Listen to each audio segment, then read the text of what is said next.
नमस्कार, मैं हूं कामिनी सिंह और स्वागत है आपका हमारे खास कार्यक्रम मुझे हक है में। इस कार्यक्रम में मैं हर बार एक ऐसे मुद्दे को लेकर आती हूं जो बरसों से ओझल है। इस बार भी मैं एक ऐसा मुद्दा लेके आई हूं जो काफ़ी सालों से ओझल है।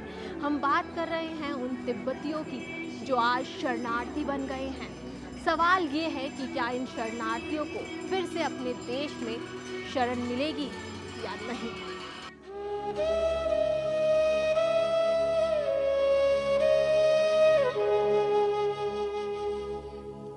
मुझे अच्छा लगता है। अपना पैदा होने से 1 साल के बाद में इंडिया में आया। अपने देश से पता नहीं है।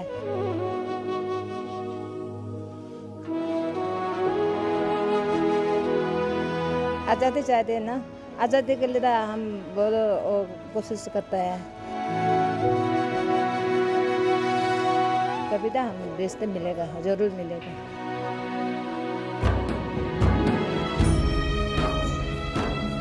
60 के दशक के शुरुआती दिनों में जब चीन ने तिब्बत पर अपना अधिकार जमाना शुरू किया तो भारी संख्या में तिब्बतियों को भारत आना पड़ा। भारत सरकार ने इन शरणार्थियों को भारत की 5 जगहों में पनाह दी और उन्हीं में से एक है दिल्ली के मजनू के टिला के पास न्यू अरुणानगर।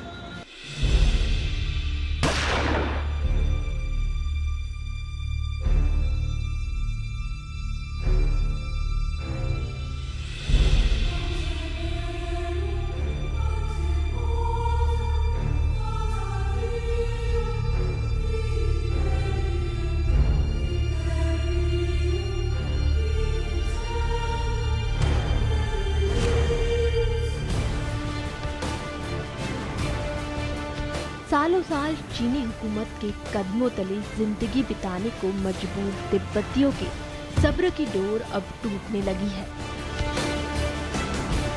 दरअसल जिस बचपन से हम तिब्बत को संसार की छत के रूप में पढ़ते हैं, वो तिब्बत भूगोल से हमारे इतिहास की किताबों में शामिल होता है। उसे हम कभी दयानंद सरस्वती के आर्यों का मूल निवास स्थान बताते हैं तो कभी उसे बौद्धों के एक प्रमुख केंद्र के रूप में जानते हैं। ये हमारी नियति या तिब्बत की दुर्गति कहें या समाज का फरेब कि वो हमारे वर्तमान में भी दुखद कारणों से अशांत है।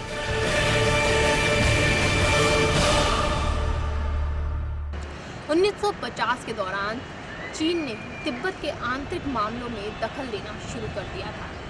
1959 में तिब्बती जनता ने चीन के विरुद्ध विद्रोह किया, लेकिन चीन ने तिब्बत को कुचल दिया। दलाई लामा ने प्राण रक्षा के लिए भारत का रुख किया। इसके बाद तिब्बती सरकार भंग कर दी गई और वहाँ सीधे सीधे चीन का शासन चालू हो गया और आज भी तिब्बत पर चीन का शासन चलता है, जिसका विद्रोह आज भी जारी है। 10 मार्च 1959 तिब्बत की राजधानी ल्हासा में चीन की नीतियों के खिलाफ विरोध शुरू हुआ। तिब्बत की सरकार चीन के दबाव में झुक गई। एक संधि हुई जिसमें कहा गया कि तिब्बत के भीतरी मसले देश के आध्यात्मिक नेता दलाई लामा के अधीन रहेंगे। लेकिन इसके बाद भी इलाके में चीनी सेना के बढ़ते दखल से तिब्बत के लोगों में गुस्सा पनपने लगा। 1959 में एक बार फिर ल्हासा में विरोध शुरू हो गया। चीनी सेना ने ल्हासा के कई ऐतिहासिक केंद्र रोन दिए, लेकिन जब चीनी सेना महल के भीतर पहुंची तब तक 23 साल के दलाई लामा वहां से भाग चुके थे। कुछ दिन बाद खबर आई कि दलाई लामा भारत पहुंच चुके हैं और नई दिल्ली ने उन्हें शरण दी है। चीन तत्कालीन भारतीय प्रधानमंत्री के इस कदम से बहुत नाराज हुआ। भारत के साथ चल रहे सीमा विवाद के बीच इस घटना ने आग में घी का काम किया और 1962 का भारत चीन युद्ध इसका गवाह बना। दलाई लामा आज भी भारत में ही रहते हैं हिमाचल प्रदेश के धर्मशाला शहर से तिब्बत की निर्वासित सरकार चलती है। जब तिब्बत स्वतंत्र था तो भारत के 1500 सैनिक तिब्बत की सीमाओं की सुरक्षा करते थे और अब अनुमानन 55 से 65 करोड़ रुपए भारत तिब्बती सीमा की सुरक्षा के लिए खर्च करता है। तिब्बती समुदाय आज भी चीन के कब्जे का विरोध करता है। आंकड़े गवाह हैं कि 2009 से अब तक 126 लोग तिब्बत पर चीन के कब्जे के खिलाफ आत्मदाह कर चुके हैं। इनमें ज्यादातर बौद्ध भिक्षु और साध्वी हैं। ऐसे में हजारों लोगों के बलिदान और 55 सालों के संघर्ष के बाद भी तिब्बतियों को वो हक नहीं मिला जो वो मांग कर रहे थे। तिब्बत के रिश्ते भारत के साथ जितने मजबूत है उतने किसी भी देश के साथ नहीं। चीन तथा भारत के मध्य एशिया के बीचों बीच 25 लाख किलोमीटर में बसा तिब्बत चीन की तरह कभी स्वतंत्र हुआ करता था। तिब्बत के भारत से रिश्ते शुरू से ही घनिष्ठ रहे हैं, विशेषकर 7वीं शताब्दी में जब भारत के बौद्ध धर्म का तिब्बत में आगमन हुआ।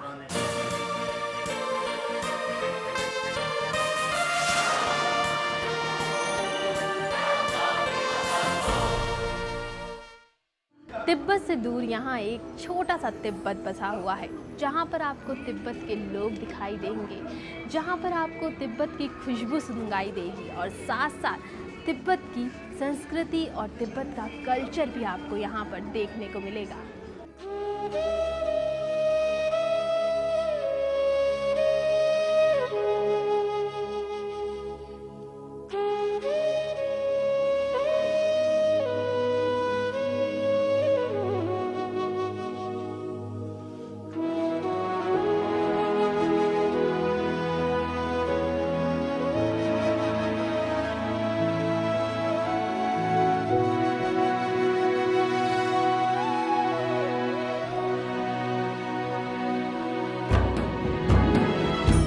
दिल्ली का अरुणा नगर, तिब्बती शरणार्थी की बस्ती साम्यलिंग।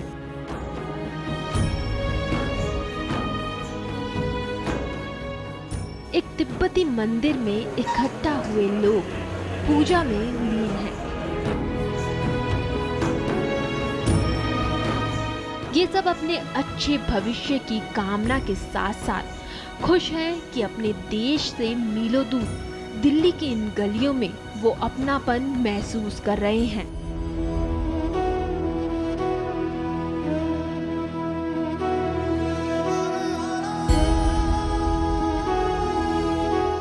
हम बात कर रहे हैं न्यू अरुणा नगर की, जहां पर इन तिब्बतियों ने अपनी एक जगह बना ली है। यहीं पर ये लोग अपनी तरीके से रहते हैं, यहाँ पर ये लोग कामकाज करते हैं। तिब्बत से आई यहाँ टी-शर्टें बिकती हैं और तिब्बत का स्वाद भी यहाँ देखने को मिलता है। जैसा कि हम देख सकते हैं कि यहाँ पर आपको तरह तरह के आइटम दिखाई देंगे। ये धूप बत्ती है और ये क्या है मुझे पता नहीं है। अगर ये जलेगा ना, इसको ऊपर ये डालने से धूप है। आपका नाम बताएंगे? मेरा नाम तेंजिंग पालचुम। हाँ, आप कब से हैं यहाँ पर? हाँ, मैं यहाँ हो गया 20-30 साल हो गया। 1959 में आए इंडिया में। 1958 में पैदा हो गया। जिंदगी भर इंडिया में बैठे हैं। हाँ जी। इंडिया अच्छा लगता है? इंडिया अच्छा लगता है। अपना पैदा होने से 1 साल के बाद में इंडिया में आया। अपना देश से पता नहीं है, चाइना ने कब तक गया। अपना देश में जाने का दिल भी नहीं लगता। अगर जब तक हम आज़ादी मिलेगा ना, तिब्बत जाएंगे सब। चाहते हैं तिब्बत की आज़ादी? आज़ादी चाहते हैं ना। आज़ादी के लिए हम बहुत कोशिश करते हैं, अपना देश के लिए। अपना जान भी छोड़ेगा, खून भी छोड़ेगा बोलता है ना। लेकिन अब आपने इतना हिम्मत नहीं है ना। चाइना तो इतना वो देश बड़ा देश है, हमारा छोटा देश है, इसलिए कब तक गया। अब जब तक हमें तिब्बत देश मिलेगा ना, हम जाएगा। कभी तो हम देश तो मिलेगा, ज़रूर मिलेगा। दिल्ली कैसा लगता है आप? दिल्ली बहुत अच्छा लगता है। हम यहीं रहता हूँ, ये मंजू टीला में 20 साल हो गया। हमारा मेरा मकान मैसूर में है, बेलकोपी में। अच्छा। वहाँ रहता है। इंडिया ने जो गवर्नमेंट ने जगह दिया है ना तिब्बत के लिए, हाँ बड़ा है। अभी इधर थोड़ा छोटा मोटा धंधा करने के लिए इधर आया। क्या क्या है यहाँ पर, आप क्या बेचते हैं? पूरा तिब्बत का स्वाद और तिब्बत की चीज़ें हैं यहाँ पर। हाँ, वो तिब्बत का चाय है, ये भी तिब्बत का। ये जो ये पैकेट में 30 पैकेट है, इसको 350 है। ये गर्म पानी 1 गिलास में 1 पैकेट डालना से ऐसे चमचा से फिट करके खा सकता है। अच्छा। बहुत टेस्टी है। अच्छा हाँ, ये अचार है, ये पकाना नहीं पड़ता है, ऐसे हमारा रोटी को साथ में खा सकता है। अच्छा। ये था लेकिन तिब्बत से लेके आए थे। ये लोग पूरा इंडिया का है, इंडिया में तिब्बत बनाया। अच्छा। तो इस छोटे से तिब्बत में आपको तिब्बत का स्वाद भी मिलेगा, तिब्बत की धूप भी मिलेगी और तिब्बत की खुशबू भी मिलेगी। अरुणानगर का साम्यलिंग अपने आप में पूरा तिब्बत समेटे हुए है। इस कॉलोनी की तंग गलियां अब शहर के प्रमुख शॉपिंग केंद्रों में से एक है। इस छोटे से तिब्बत में यहाँ की संस्कृति साफ दिखाई देती है और इसीलिए अब इसकी संस्कृति और यहाँ से जुड़े सामानों को देखने के लिए हम अंदर जा रहे हैं अकामा शॉप के अंदर, जहाँ पर मुझे काफ़ी सारी तिब्बत की झलक देखने को मिल रही है। यहाँ आपको हर्बल प्रोडक्ट काफ़ी देखने को मिलेंगे, जैसा कि आप देख सकते हैं कि यहाँ पर तरह तरह की टी है। यहाँ पर आकर आप हर तरह की ग्रीन टी का, जैसे कि आजकल चलन चल रहा है, तो कई तरीके की ग्रीन टी ले सकते हैं। यहाँ पर ऑरेंज टी, बनाना टी, वनीला, एप्पल, चॉकलेट, हर तरह की हर्बल टी आपको देखने को मिलेगी और आप इसे पी सकते हैं ताकि आपके स्वास्थ्य के लिए भी ये अच्छी होगी। तो चलिए अंदर रुक करते हैं और देखते हैं यहाँ पर और क्या क्या आपको देखने को मिल सकता है। जैसा कि मैंने बताया कि यहाँ पर तिब्बत आज भी मौजूद है। यहाँ पर ये बच्चों के पोशाक हैं जो कि तिब्बतियों में बच्चे पहनते हैं, उनके हैं। यहाँ पर आप साथ साथ कुर्ते देख सकते हैं, जो कि ये कुर्ते हैं जो कि तिब्बत जेंट्स होते हैं वो लोग पहनते हैं। इसी के साथ साथ दिल्ली में अक्सर आप देखते हैं कि लोग तिब्बत पोशाक में दिखते हैं। कुछ पोशाक आप देख सकते हैं कि आपको दिल्ली में जो तिब्बत महिलाएं हैं वो पहन के दिखाई देती हैं। ये महिलाओं के लिए पोशाक है जो कि अगर आप कभी ट्राई करना चाहें तो आप भी इस तिब्बत के मार्केट में आके इसे ट्राई कर सकती हैं। अक्सर लोगों को शौक होता है तरह तरह के देश के, तरह तरह के राज्य के चीज़ें अपने घर में रखने की। आप यहाँ पर देख सकते हैं कि ये कर्टेन्स हैं जो कि आप लगा सकते हैं अपने घर में। यहाँ पर आप देखेंगे तो ये एकदम नया तिब्बती इसमें पैटर्न नज़र आ रहा है और इसमें तिब्बत की साफ साफ झलक आएगी। अपने घर में तिब्बत का अगर आप लुक देना चाहते हैं तो यहाँ पर आप देख सकते हैं कि कई सारे आइटम हैं जो कि आप ले जा सकते हैं। ये जो आपको बाउल दिख रहे हैं ये सिंगिंग बाउल है। साथ ही साथ बहुत सारी यहाँ पे ट्रेडिशनल चीज़ें हैं, ये आप देख सकते हैं काफ़ी ट्रेडिशनल है। और ये टी जार है जिसमें आप अपनी टी रख के अपने मेहमानों के साथ में इसे सर्व कर सकते हैं। साथ ही मैं आपको बताऊंगी कि यहाँ पे काफ़ी सारे वॉल हैंगिंग है। इन वॉल हैंगिंग में आप देख सकते हैं ड्रैगन बनाया है और यहाँ पर इन वॉल हैंगिंग में एक मैसेज भी लिखा हुआ है जिसमें लिखा है अ प्रीशियस ह्यूमन लाइफ।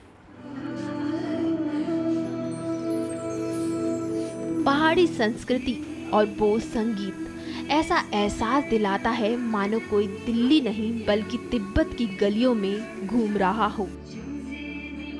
स्थानीय तिब्बती मंदिर में पूजा करने वाले बौद्ध भिक्षु भी यहाँ के बाजार में खरीदारी करते हुए नजर आ सकते हैं।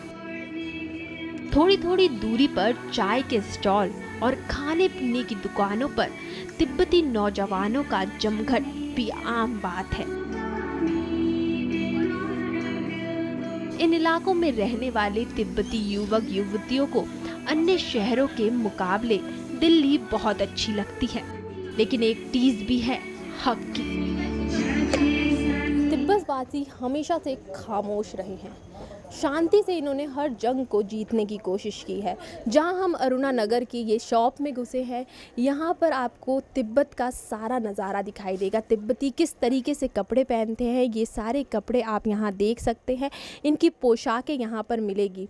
अपनी कल्चर को बरकरार इन्होंने आज भी रखा हुआ है। ये चाहते हैं कि हम यहाँ रहकर भी अपनी संस्कृति में हमेशा पिरोए रखें। सबसे ख़ास बात यहाँ पर ये है कि हर जगह अगर आप यहाँ पर बैग्स देखेंगे वहाँ पर भी इन बैग्स में आपको तिब्बत लिखा हुआ मिलेगा। शांति से सही ये कहना चाहते हैं कि तिब्बत एक देश है जो आज भी ज़िंदा है और वो देश हमेशा ज़िंदा रहना चाहता है। वो देश आज़ाद होना चाहता है। आपको दिखा दूं, यहाँ पर रखी एक टी शर्ट मैं दिखाना चाहूँगी। इस टी शर्ट पे आप देख सकते हैं जिस पे लिखा हुआ है फ्री तिब्बत। जी हाँ, जैसा कि मैंने आपको बताया कि ये लोग हमेशा से हर जंग शांति से जीतना चाहते हैं और यही शांति का प्रतीक है। और ये हर बार ये कपड़ों से सही, कभी पोशाकों से, तो कभी अपनी खामोश आवाज़ से ये आपको हमेशा ये बताना चाहते हैं कि तिब्बत एक देश है। दिल्ली दिलवालों की हो या ना हो, इस पर तो बहस जारी है, लेकिन इस शहर ने दूर देशों के लोगों को पनाह देकर अपना हिस्सा तो बना ही लिया है। इन सब के बीच इन गलियों में खुशियां हैं, इन गलियों में अपनापन भी है, लेकिन शहर के इस कोने में दर्द भी है, हक की लड़ाई भी है और सवाल भी पूछे जाते हैं कि अब बाहर से शरणार्थी बनकर आए लोगों को भी यहाँ जीने का हक है। छोटी सी उम्र में कई तिब्बती अपनी जान बचाने तो कोई स्वतंत्रता की तलाश में भारत आए। इनमें से कई तिब्बतियों को 22 साल तो किसी को 27 साल हो चुके हैं। लेकिन जानने वाली बात यह है कि इतने सालों तक ये अपने परिवार से दूर हैं। परिवार से दूर एक नए देश में खुद को जिंदगी जीना कैसा होता है, कोई इनसे जाने।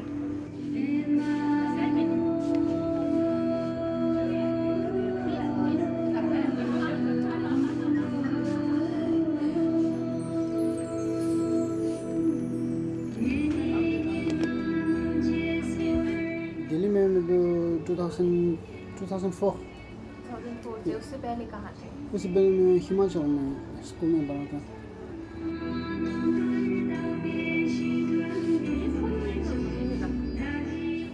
तिब्बत से हमें almost 25 days we walk across the Himalaya. Yeah. We have some group, maybe 12 people's group. And I'm the youngest among them, I think. कितने साल के थे आप तब? 14 साल के। पूछो कि मैं उनको पढ़ाया नहीं, उस टाइम में पढ़ाएगा तो जाने नहीं देगा, बोलेगा कि कहाँ जा रहे हो, किधर जा रहे हो, किसके लिए, खाना पीना तो इधर है, बोलेगा उनको, क्योंकि पेरेंट्स हैं। नेपाल में पहुंचने के बाद मैंने उनको फ़ोन किया था तो almost 19 साल I didn't see my parents. 19 साल. I miss them a lot, but my father is already passed away to I think 2000. Now I have my mom and my elder sister and 3 elder brothers.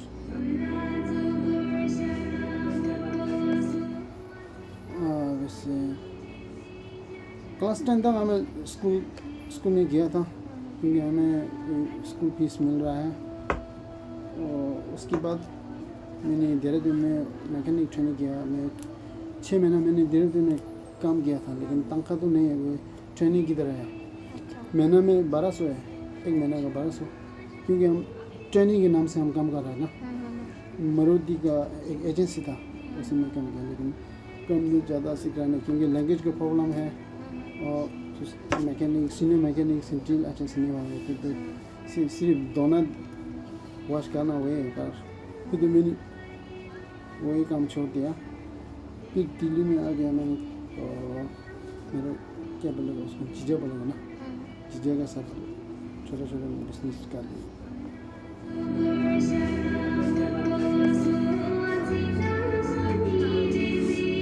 शादी तो अभी नहीं हो गया, अभी surgery भी नहीं है। Yeah, my younger brother is already married in Tibet. This time that the communications developed and we can talk to the phone in mobile कभी email करते।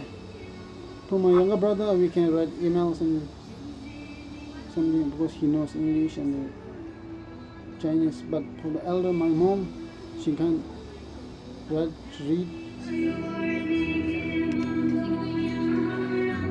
बात ज़्यादा नहीं कर सकते क्योंकि मैंने बात किया था उन लोग वो रो रहा है ना, फिर बात करेगा तो फिर दिखाते, फिर हमने ज़्यादा बात नहीं करते। कभी कभी एक महीना में 2-3 बार मैंने फ़ोन करता है।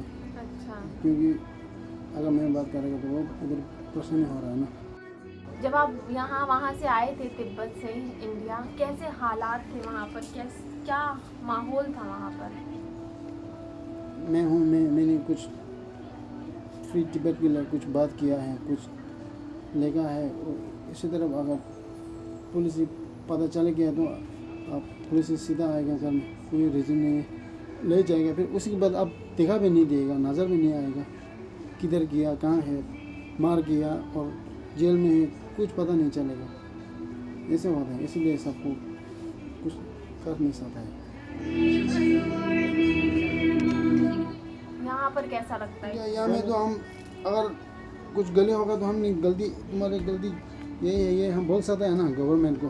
वहाँ पे तो कुछ बोल नहीं सकता है, गलती किया, सब कुछ पता है, देखा तेरा है, लेकिन गलती हम लोगों को क्या बोलेगा, गलती को हम पता नहीं सकते हम लोगों को, इसीलिए बहुत फ़र्क है।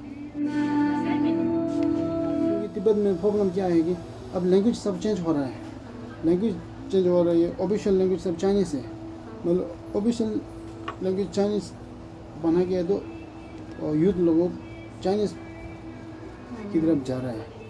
क्योंकि बच्चा लोगों अभी तो बात भी तिब्बत में नहीं करता है, तिब्बतन में नहीं करते हैं। पेरेंट्स लोगों बोलता है चाइनीज़ सिखाओ क्योंकि तुम्हारा फ्यूचर चाइनीज़ में है, ऐसे बोल रहे हैं पेरेंट्स लोग। क्योंकि तिब्बतन लैंग्वेज यूज़ है नहीं, गवर्नमेंट यूज़ नहीं करेगा तो लैंग्वेज की क्या यूज़ है कि नहीं।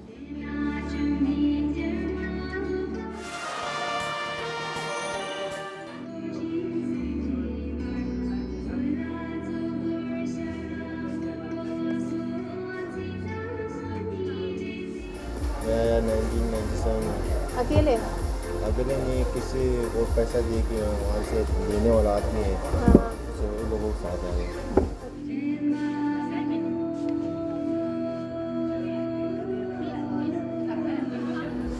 मेरे डैड तो गुजर गया। अच्छा। और फिर मन करता है वहाँ जाने का? बहुत ज़्यादा नहीं करता है। बहुत मन करता है। फिर कभी ट्राई किया वहाँ जाने के लिए? अभी तो क्योंकि मेरे जो घर है वहाँ है ना, ये गांव में, अच्छा। गांव में रहता है ना, तो सिटी में नहीं रहता है। हाँ। इसलिए तो हमारा जो यहाँ से अगर पासपोर्ट मांगे तो पासपोर्ट देता है, क्योंकि वहाँ से वीज़ा लेना पड़ता है ना, तो वहाँ का तिब्बत में रहता है ना, उसका एड्रेस चाहिए, एड्रेस हाँ। नहीं है हमारे पास। हाँ। तो ऐसा नहीं।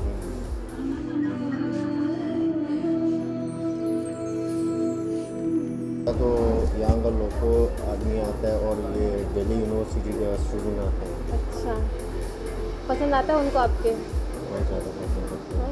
क्या क्या स्पेशल है यहाँ की स्पेशलिटी? यहाँ का स्पेशल तो हमारा तिब्बतिन 2-3 चाय है। अच्छा। यानी कि तिब्बतिन हर्बल टी है हाँ। और ये दार्जिलिंग ग्रीन टी है, ये सब स्पेशल है। और ये तिब्बतिन चीज़ केक, ये तो फॉरेन लोग पसंद नहीं करते हैं, वैसे ये स्पेशल है। अच्छा।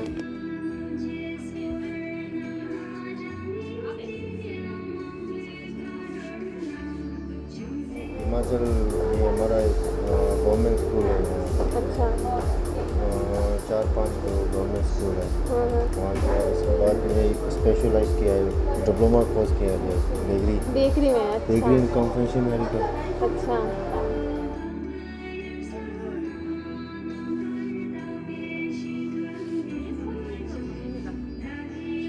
और मम्मी पापा से बात कैसे करते हो? वीचैट में। हैं? वीचैट में। वीचैट में बात करते हो? अच्छा। मम्मी याद करती हैं? पहले तो रोना आता है, अभी तो रोना इतना नहीं आता, क्योंकि अभी रोज़ वो वीचैट में वीडियो कॉल करके वो चेहरा देखता है ना, हाँ हाँ। इसलिए ज़्यादा रोना नहीं आता है। पहले बहुत रोना आता है।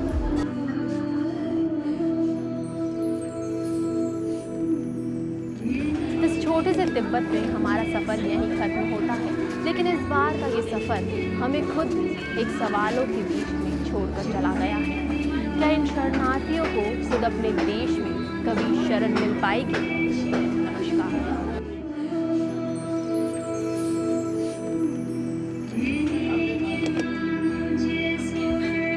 I think almost 25 days we walk across the Himalaya.